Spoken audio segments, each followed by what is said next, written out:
আপনারা শত ব্যস্ততার মাঝেও উপস্থিত হয়েছেন, আপনাদের আন্তরিকতার পরিচয় দিয়েছেন। এই জন্য ইসলামী আন্দোলন বাংলাদেশের পক্ষ থেকে আপনাদেরকে আন্তরিক মোবারকবাদ জানাই। আমরা সকলেই ব্যথিত, মর্মাহত, কারণ আমাদের একজন ভাই, আমাদের একজন সহকর্মী গত 7ই আগস্ট এই গাজীপুরের প্রাণকেন্দ্র চান্দনায় দুর্বৃত্তদের হাতে, সন্ত্রাসীদের হাতে নির্মমভাবে হত্যাকাণ্ডের শিকার হয়েছে। এটা আমাদের জন্য অত্যন্ত ব্যথার বিষয়, কষ্টের বিষয়। আমাদের সহকর্মীর এইভাবে হত্যাকাণ্ড আমরা অবশ্যই ধিক্কার জানাই, নিন্দা জানাই। এবং সেই হত্যাকাণ্ডটা ঘটেছে সন্ধ্যা 8টায়। আসাদুজ্জামান তুহিন ভাই, আমাদের দীর্ঘদিনের পরিচিত, আপনাদের সহকর্মী, তিনি একজন নির্ভীক সাংবাদিক ছিলেন, সাহসী সাংবাদিক ছিলেন। তো এই বিষয়টা শুধু গাজীপুরে নয়, গোটা বাংলাদেশে তীব্র ক্ষোভের সৃষ্টি করেছে, আলোচনার সৃষ্টি করেছে। এবং যেহেতু একজন পেশাদার সাংবাদিক হত্যা হয়েছে, এটা আমাদের দেশের ভাবমূর্তি পূর্ণ করেছে, আন্তর্জাতিক অঙ্গনেও এটা আলোচিত হয়েছে। তো এই বিষয়ে আমাদের ইসলামী আন্দোলন বাংলাদেশ গাজীপুর মহানগর, আপনারা জানেন 5ই আগস্টের পর থেকে ধারাবাহিকভাবে এই সন্ত্রাসী কর্মকাণ্ডের বিরুদ্ধে, চাঁদাবাজের বিরুদ্ধে কথা বলে আসছে, আন্দোলন করে আসছে, প্রতিবাদ করে আসছে। এই জন্য আমরা মনে করছি এই মুহূর্তে এই গাজীপুরের সার্বিক বিষয়ে আমাদের কথা বলা দরকার। কিছু বিষয় আপনাদের সাথে মত বিনিময় করা দরকার। আমরা কিছু বিষয় লক্ষ্য করেছি যেখানে প্রশাসনের, স্থানীয় প্রশাসন, পুলিশ প্রশাসন এবং সরকারের কিছু দায় দায়িত্ব ছিল, তারা সঠিকভাবে পালন করেনি। 7 তারিখ বৃহস্পতিবার এই সাংবাদিক তুহিন খুন হয়েছে। শুক্রবার তার জানাজা ছিল। শুক্রবার জুমার পর চান্দনা ঈদগাহ মাঠে জানাজা ছিল। আমরা সেখানে জানাজায় শরীক হয়েছি। আমি সেখানে জানাজার নামাজে ইমামতি করেছি। আমি ভেবেছিলাম সেই জানাজায় হয়তো এখানকার স্থানীয় প্রশাসনের লোকজন থাকবে, পুলিশ প্রশাসনের প্রতিনিধিরা থাকবেন, সিটি কর্পোরেশনের এখন প্রশাসক আছেন, তারা হয়তো থাকবে। যেহেতু একজন সাংবাদিক হত্যা হয়েছে, উনি এখানে স্বাভাবিক একটি ঘটনা নয়, অতএব তারা হয়তো সেখানে থাকবেন। সেখানে থেকে তারা সাংবাদিকদের প্রতি শ্রদ্ধা জানাবেন, সমবেদনা প্রকাশ করবেন এবং তারা মানুষকে আশ্বস্ত করবেন, কিন্তু এবং সাংবাদিক বন্ধুগণকে তারা অভয় দিবেন।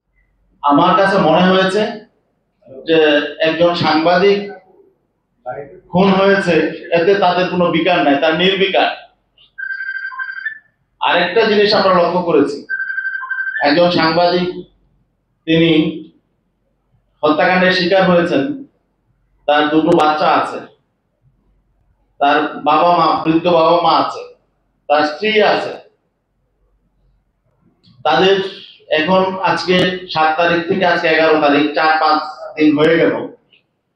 সরকারের পক্ষ থেকে, প্রশাসনের পক্ষ থেকে তাদের কিন্তু কোনো খোঁজ খবর কেউ নেয়নি।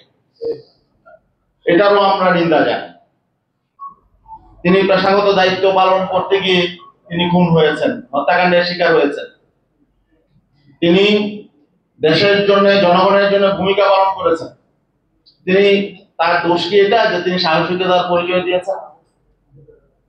যদি এভাবে চলতে থাকে তাহলে আমরা মনে করি সাংবাদিকগণ তাদের ভূমিকা পালনে তারা হয়তো সেভাবে সাহসিকতার পরিচয় দিবেন না। এবং আমি যেটা লক্ষ্য করেছি, সাংবাদিকদের মধ্যে অনেকটা ভয় আতঙ্কের পরিবেশ তৈরি হয়েছে। এই ভয় এবং আতঙ্ক তৈরি করার জন্যই পরিকল্পিতভাবে হত্যাকাণ্ড ঘটানো হয়েছে। কিন্তু আজকে এখনো পর্যন্ত আমার মনে হয় সাংবাদিকদের জন্য নিরাপদ পরিবেশ তৈরির জন্য প্রশাসনের পক্ষ থেকে, রাষ্ট্রের পক্ষ থেকে এখনো পর্যন্ত কার্যকর কোনো উদ্যোগ গ্রহণ করা হয়নি, কাউকে কোনো আশ্বস্ত করা হয় নাই। এবং শুধু সাংবাদিকরাই নয়, আজকে আমরা যারা সমাজ বিরোধীদের বিরুদ্ধে, সন্ত্রাসীদের বিরুদ্ধে, চাঁদাবাজদের বিরুদ্ধে আমরা যারা কথা বলি, আমরাও আজকে নিরাপদ নই। আমাদেরও জীবনের উপরে হুমকি আছে। এই অবস্থায় আমরা চলছি। এখানে রাষ্ট্র কিভাবে চলছে, প্রশাসন কিভাবে চলছে, পুলিশ কিভাবে চলছে, এটা আমরা বুঝতে পারছি না। আজকে আরো কিছু দুঃখজনক বিষয়, আমাদের এখানকার জিএমপির যিনি কমিশনার আছেন, তিনি 8 তারিখ একটি প্রেস ব্রিফিং করেছেন। 8 তারিখ না তো মনে হয় 9 তারিখ। 8 তারিখ জানা যায় আমরা আলটিমেটাম দিয়েছিলাম 24 ঘন্টার মধ্যে যাতে খুনি অপরাধীদের গ্রেফতার করা হয়। আমরা সেজন্য ধন্যবাদ জানাই। এখানে পুলিশ প্রশাসন, র্যাব, গোয়েন্দা সংস্থা তারা যৌথভাবে, সম্মিলিতভাবে তারা অ্যাকশনে নেমেছে এবং খুনের সাথে সরাসরি যারা জড়িত আমরা দেখতে পাচ্ছি যে তাদেরকে আইনের আওতায় আনা হয়েছে, গ্রেফতার করা হয়েছে। এই জন্য আমরা তাদেরকে ধন্যবাদ জানাই। কিন্তু 9 তারিখ জিএমপি কমিশনার সাংবাদিকদের যে ব্রিফ করলেন, সেখানে কিছু উনি আপত্তিকর কথা বলেছেন। হ্যাঁ, তিনি তার দায় কিছুটা হলেও স্বীকার করেছেন, কিন্তু তিনি যেসব কথা বলেছেন আমরা শুনেছি এবং সেগুলো নিয়ে আমরা চিন্তা ভাবনা করেছি। তিনি এই আইন শৃঙ্খলা পরিস্থিতির অবনতির জন্য তিনি বলেছেন যে 5ই আগস্টের পর থেকে গাজীপুরে বিভিন্ন অনেক গার্মেন্টস ফ্যাক্টরি বন্ধ হয়ে গেছে। গার্মেন্টস ফ্যাক্টরি বন্ধ হয়ে যাওয়ার কারণে শ্রমিকরা বেকার হয়ে গেছে। এই বেকার শ্রমিকরা তারা তাদের পেটের দায়, তারা পেটের দায়ে নাকি তারা ছিনতাইয়ে নেমেছে, অপরাধ প্রবণতা বেড়ে গেছে, তারা রাস্তাঘাটে ছিনতাই করছে। তিনি এমন দায়িত্বশীলতার জায়গায় থেকে ঢালাও ভাবে শ্রমিকদের উদ্দেশ্যে যে কথা বলেছেন, এটা অমার্জনীয়। আমরা মনে করি এই জন্য তার দুঃখ প্রকাশ করা উচিত। উনি ওই রকম জায়গায় থেকে এমন কথা বলতে পারেন না। আমরা স্পষ্ট ওনার কাছে ব্যাখ্যা চাই। গাজীপুরে চাকরি হারানোর ফলে শ্রমিকরা চাঁদাবাজিতে নেমেছে, ছিনতাইয়ে নেমেছে, অপরাধে নেমেছে, এমন তথ্য ওনার কাছে আছে কিনা সুনির্দিষ্ট হিসাবে বলুক। কয়জন শ্রমিক এমন ছিনতাইয়ের সাথে জড়িত, কয়জন শ্রমিক চাঁদাবাজির সাথে জড়িত? আমি মনে করি শ্রমিকদের প্রতি তিনি এক ধরনের অন্যায় করেছেন, তাদেরকে অসম্মান করেছেন, অশ্রদ্ধা জানিয়েছেন। শ্রমিকরা হালাল রুজি রোজগার, কাজ না থাকলে তারা ছিনতাইয়ে নামবে, চাঁদাবাজিতে নামবে, এই জাতীয় কথা উনি বলেছেন। আমরা মনে করি তিনি এখানে যে আইন শৃঙ্খলা পরিস্থিতির অবনতি ঘটেছে, যারা অপরাধী তাদের অপরাধের জাস্টিফাই করার জন্য তিনি এসব কথা বলেছেন, দায় দায়িত্ব এড়ানোর জন্য এসব কথা বলেছেন। হ্যাঁ, শ্রমিকদের সমস্যা তো নতুন না। 5 তারিখের পরে যে সমস্যা হয়েছে বিষয়টা এমন না। এখানে যেহেতু বাংলাদেশের সবচেয়ে বেশি গার্মেন্টস হলো গাজীপুরে, তৈরি পোশাক কারখানা এখানে বেশি, এবং আমরা জানি বাংলাদেশের অর্থনীতির ফুসফুস হলো গাজীপুর। রপ্তানিমুখী পোশাক এখান থেকে তৈরি হয়। তো এখানে সমস্যা আগে থেকেই আছে টুকটাক। গার্মেন্টস আগেও বন্ধ হয়েছে, নতুন করে নয়। অতএব 5 তারিখের পরে গার্মেন্টস বন্ধ হয়ে যাওয়ার কারণে এখানে আইন শৃঙ্খলার অবনতি হয়েছে, বিষয়টা এমন নয়। এটা আমরা মনে করি যে অপরাধীদেরকে আর উস্কে দেয়। যাই হোক, এই জন্য এটা আমাদের কাছে মনে হয়েছে যেন অনেকটা আপত্তিকর কথা। আর একটা বিষয় হলো যে গাজীপুরে চাঁদাবাজি হচ্ছে। তিনি পুলিশ কমিশনার সাহেব আরো বলেছেন যে তুলনামূলকভাবে নাকি আইন শৃঙ্খলা পরিস্থিতি আগের চেয়ে খারাপ হয় নাই। এটা আমরা ওনার এই বক্তব্যটাও প্রত্যাখ্যান করছি নাই। আজকে এই যে যাদেরকে খুনের দায়ে ধরা হলো, এরা তো কেউ গাজীপুরের না, এবং আমরা দেখছি যে প্রতিনিয়ত প্রতিদিন এখানে ছিনতাই হয়। গাজীপুরের এই যে প্রধান যে সড়কটা আছে, বিশেষ করে চান্দনা চৌরাস্তা, বাসন, তারপরে টঙ্গী স্টেশন রোড থেকে নিয়ে সেই তুরাগ পর্যন্ত, রেলগেট, বিভিন্ন জায়গায় প্রতিনিয়ত ছিনতাই হয়, কিন্তু এই ছিনতাই প্রতিরোধে কার্যকর কোনো ব্যবস্থা নেই। চাঁদাবাজি হচ্ছে বেপরোয়া। চাঁদাবাজির পেছনে যারাই থাক করেছে, এই জন্যই তাকে খুন করা হয়েছে, আমাদের কাছে এটাও মনে হয় না। আমাদের কাছে মনে হয় এর পেছনে আরো কোনো বড় ঘটনা আছে। সেই ঘটনা উদ্ঘাটন করা দরকার। অপরাধীরা কিছু কিছু নামও বলেছে, আমরা শুনেছি যে তাদেরকে টাকা দিয়ে হত্যাকাণ্ড ঘটানোর জন্য তাদেরকে বলা হয়েছে। এগুলো তদন্তের আওতায় আনতে হবে। এই অপরাধী, এই খুনিদেরকে আগে কারা প্রশ্রয় দিয়েছিল, এখন তারা কাদের প্রশ্রয়ে ছিল, সেই নামগুলো প্রকাশ করতাম। এরা কারা, এবং এই গাজীপুরে কাদের ছত্র ছায়ায় এই সন্ত্রাসীরা লালিত পালিত হয়, চাঁদাবাজি করে। আমরা ইসলামী আন্দোলন বাংলাদেশ আপনাদের সাথে আছি, সাংবাদিক ভাইদের সাথে আছি। আপনারা সাহস হারাবেন না, আপনারা আপনাদের দায়িত্ব পালন করেন, আমরা থাকবো ইনশাল্লাহ সাহসের সাথে। এখানে কেউ আতঙ্ক ছড়ানোর জন্য হত্যাকাণ্ড ঘটানো হয়েছে। আমরা যদি আতঙ্কিত হয়ে যাই, ভীত হয়ে আমরা যদি চুপ হয়ে যাই, তাহলে অপরাধীরা আরো উৎসাহের সাথে তারা অপরাধ কর্মকাণ্ড চালাবে। এই জন্য আমাদের নির্ভীকভাবে আমাদের দায়িত্ব পালন করতে হবে, অপরাধীদের মোকাবেলা করতে হবে। অপরাধীদের সংখ্যা কম, ভালো মানুষের সংখ্যা বেশি, কিন্তু ভালো মানুষগুলো যদি চুপ করে অপরাধ হজম করে যায়, তাহলে অপরাধীদের অপরাধের মাত্রা আরো বেড়ে যাবে। আমরা পুলিশ প্রশাসন, গোয়েন্দা সংস্থাকে বলবো, আপনারা কোন রাজনৈতিক দলকে আপনার শেল্টার দিবেন না। নিজে 5 তারিখের পরে আইন শৃঙ্খলা পরিস্থিতি আগের চেয়ে খারাপ হয় নাই। তো খারাপ কিভাবে হবে, আমার মনে হয় সাংবাদিক আরো 2-4 জন খুন হইলে মনে হয় উনি বলবে যে না এখন খারাপ হয়েছে। তো এগুলো আমাদের জন্য উদ্বেগের বিষয়।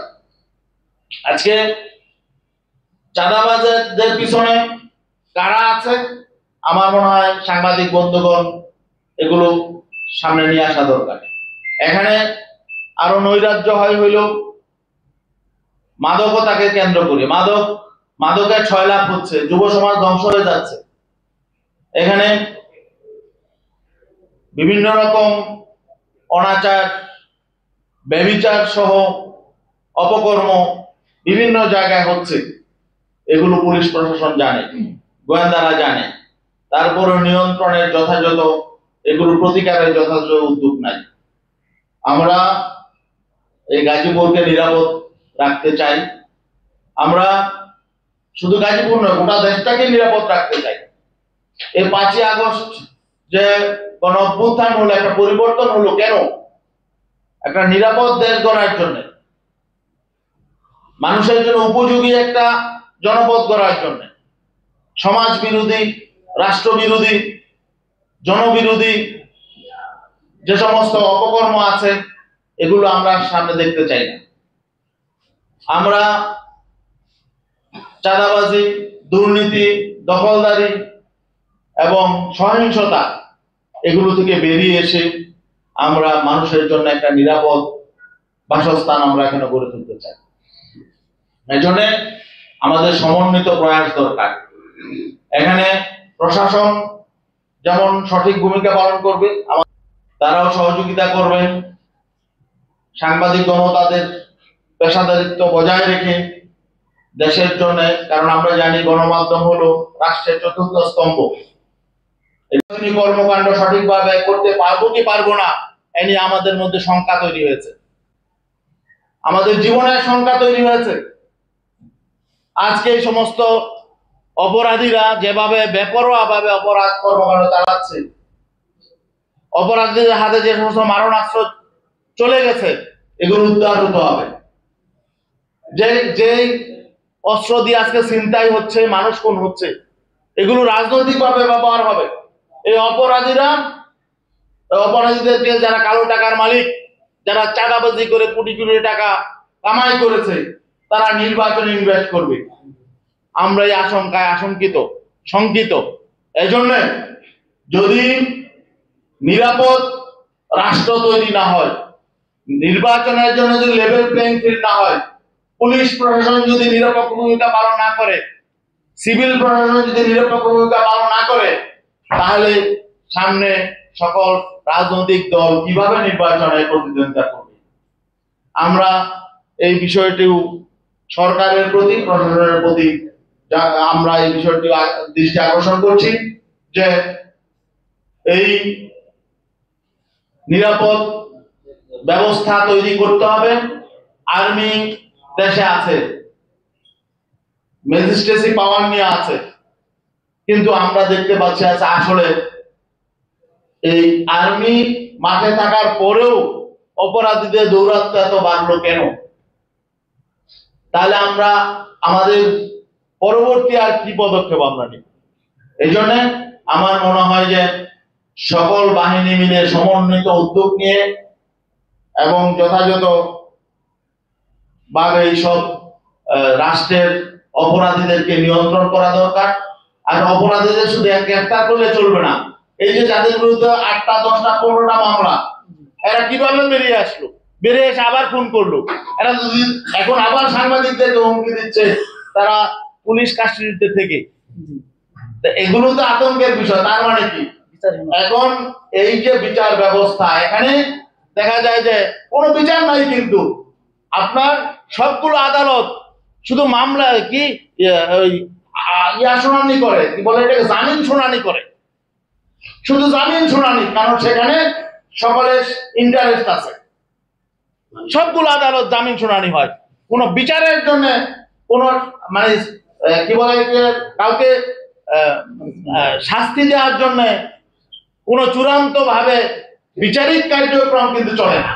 চলে হলে সব জামিন শুনানি, অপরাধীরা যায় আর এদের জামিন দিয়ে দেয়। আর আমার মনে হয় আদালতের এখন কাজই হলো অপরাধীদেরকে জামিন দেয়া, আর জামিন নিয়ে তারা আবার সে অপকর্ম করে, বাণিজ্য করে। তো অতএব এই অবস্থায় এই দেশে অপরাধ দমন হবে কি করে? আমরা দেখতে পাচ্ছি খুন করেও জামিন পেয়ে যায়, ধর্ষণ করে জামিন পেয়ে যায়, অপকর্ম করে কোটি কোটি টাকা পাচার করে দুর্নীতি করে জামিন পেয়ে যায়। তার মানে এই আদালতগুলো, সারা বাংলাদেশে আদালতগুলো বসানো হয়েছে শুধু অপরাধীদেরকে জামিন দেওয়ার জন্য। অপরাধীদের বিচার কোথায়? আমার মনে হয় শুধু বিচারের জন্য আলাদা আলাদা আদালত। যাই হোক, অনেক কথা বলে বললাম। আসলে এই গাজীপুর নিয়ে যখন বিভিন্ন পত্রপত্রিকা মিডিয়ায় আপনারই লেখালেখি করেন, জাতীয় মিডিয়া লেখালেখি হয়, তখন আমাদের তো লজ্জিত হতে হয়। অতএব আমরা এই অবস্থা দেখতে চাই না। পুলিশ কমিশনার সাহেব একটা ভালো কাজ করেছেন যে আরো মনে হয় 2000-এর মতো পুলিশ চেয়েছেন গাজীপুরের জন্য, পুলিশের জনবল চেয়েছেন। আমরা বলবো 2000 হলেও হবে না, এখন 1100 আছে, এটাকে কমপক্ষে 5000, এই গাজীপুরে 5000 পুলিশ লাগবে মিনিমাম। এটা সব আমাদের জনশক্তি, এখানকার জনশক্তি বিবেচনায়, এখানকার গুরুত্ব বিবেচনায়, এবং এখানকে যেহেতু ইন্ডাস্ট্রিয়াল বিভিন্ন আহ, আহ, কর্মকাণ্ড এখানে আছে এবং শ্রমশক্তি আছে, এই জন্য এখানকার পুলিশের তৎপরতা বেশি দরকার। যাই হোক, আমি সাংবাদিক বন্ধুদের সামনে সর্বশেষ যে কথাটা বলতে চাই, আমাদের যে সাংবাদিক বন্ধু খুন হয়েছেন আসাদুজ্জামান তুহিন ভাই, তার জন্য সরকারের কাছে আমি দাবি জানাতে চাই জন্য উপযুক্ত ক্ষতিপূরণ দিতে হবে। তার দুইটা বাচ্চা আছে, তার বাবা মা, বৃদ্ধ বাবা মা আছে, তার স্ত্রী আছে, তার সংসারে এখন কিন্তু উপার্জনক্ষম কেউ নাই। তার এই সংসারের পুনর্বাসন করতে হবে, তার বাচ্চাদের, তার বাবা মার এরা যাতে স্বাচ্ছন্দ্যে চলতে পারে সেই ব্যবস্থা করতে হবে রাষ্ট্র। এবং সাংবাদিক বন্ধুগণ গাজীপুরে যারা রয়েছেন, এই প্রেস ক্লাবে যারা রয়েছেন, তাদের প্রতি আমি বিনীত অনুরোধ জানাতে চাই, এই ব্যাপারে আপনাদের পক্ষ থেকে একটা দাবি থাকা দরকার। এই আপনাদের সহকর্মীর জন্য আপনারাও দাবি জানাবেন যাতে সে এই সাংবাদিক আসাদুজ্জামান তুহিন সে যাতে তার পরিবার যাতে ক্ষতিপূরণ পায়, পুনর্বাসিত হতে পারে, পরিবারটা যাতে বাঁচতে পারে। আর বাকি আজকে যে অভিযান শুরু হয়েছে গাজীপুরে, অভিযান যাতে শুধুমাত্র এই খুনকে কেন্দ্র করে মানে থেমে না থাকে, বরং একেবারে প্রত্যেকটা এলাকা ধরে ধরে মাদক কারা ব্যবসা, মাদক ব্যবসা, হত্যাকাণ্ডের সাথে যারা জড়িত, যাদেরকে গ্রেফতার করা হয়েছে, তাদের কাছ থেকে তথ্য নেওয়া হোক এর পেছনে আরো কেউ আছে কিনা, এবং যারা সরাসরি হত্যাকাণ্ডের সাথে জড়িত তাদের দৃষ্টান্তমূলক শাস্তি চাই। আর গাজীপুরে যে সমস্ত আরো অপরাধীরা আছে, চাঁদা, সন্ত্রাসী, ছিনতাইকারী,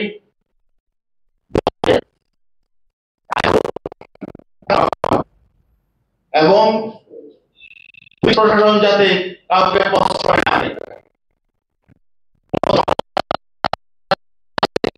না দেয়, এই হলো আমাদের মূল বক্তব্য। পুলিশ কমিশনার সাহেব বলেছেন যে 5 তারিখের পরে গার্মেন্টস, কিছু গার্মেন্টস, অনেক গার্মেন্টস বন্ধ হয়ে যাওয়াতে নাকি বেকার শ্রমিকরা পেটের দায়ে ছিনতাইয়ে নামছে, অপরাধ প্রবণতা বেড়ে গেছে।